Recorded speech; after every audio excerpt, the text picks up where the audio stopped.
anterior abdominal wall. For that, the diagrams which are using to describe anatomical structure will be taken from this Inder Bir Singh textbook of anatomy volume 2 and human anatomy essentials of human anatomy from A.K. Datta, and maximum portion will be covered with this textbook of anatomy abdomen and lower limb volume 2. Okay, so whatever diagram I am using here is from these, all the credit will goes to these authors. Superficial fascia, the superficial fascia of anterior abdominal wall. See, the superficial fascia of anterior abdominal wall above the intertubercular plane, it is a single layer. See here in this diagram, what you will see, above this layer, above the intertubercular layer here, above this layer, the superficial fascia in the anterior abdominal wall will be a single layer. As it comes downwards, right, below to the transtubercular plane or intertubercular plane, the superficial fascia is going to divide into two layers. Okay, so most anteriorly will be the superficial fatty layer and posteriorly a deep membranous layer. So here in this diagram, what you can see here, right, see these two are the superficial layer, right? This is anterior or most superficial layer of a superficial fascia. This is a superficial fatty layer and it's called as a Camper's fascia. It's called as a Camper's fascia or superficial fatty layer, and this is the line what you will see is a deep layer of superficial fascia and it's called as a Scarpa's fascia. Camper's fascia and Scarpa's fascia. Camper's fascia is a fatty layer, Scarpa's layer is a membranous layer, and it is below to the intertubercular plane of anterior abdominal wall. Above to this layer, the superficial fascia is one only. Right, in another diagram, if I want to show here, right here in this diagram, I want your attention here. Okay, this is the femoral artery. This is a femoral artery and its three branches, what you can see here, it's superficial circumflex iliac artery, and here superficial external pudendal artery, and this one superficial epigastric artery, right? These three branches of the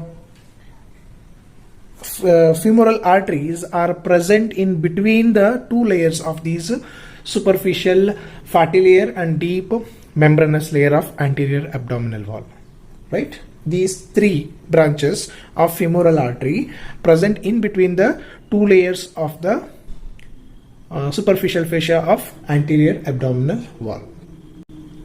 Now we'll see the fascia of Camper's first. Okay, in this diagram, this is diagram from A.K. Datta, right? In this diagram, what we will see, this is the skin first layer, right? This is the fatty layer. Okay, this is a Camper's layer.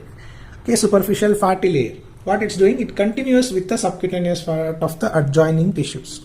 Okay, later what we'll do, over the scrotum as it comes, this is scrotum, over the scrotum, this continues and transform itself into a smooth muscle layer which is called as a Dartos muscle.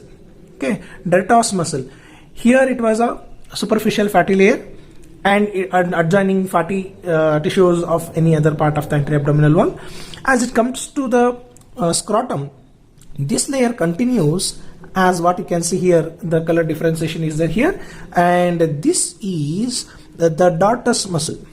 This Dartos muscle is a smooth muscle of the scrotum. Okay, so over the scrotum, the fatty tissue is replaced by Dartos muscle, which is a smooth muscle. Okay, now we'll see what is the fate of a fascia of Scarpa.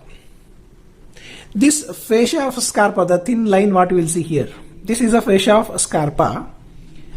This is an elastic fibrous tissue. Okay, this is a elastic fibrous tissue.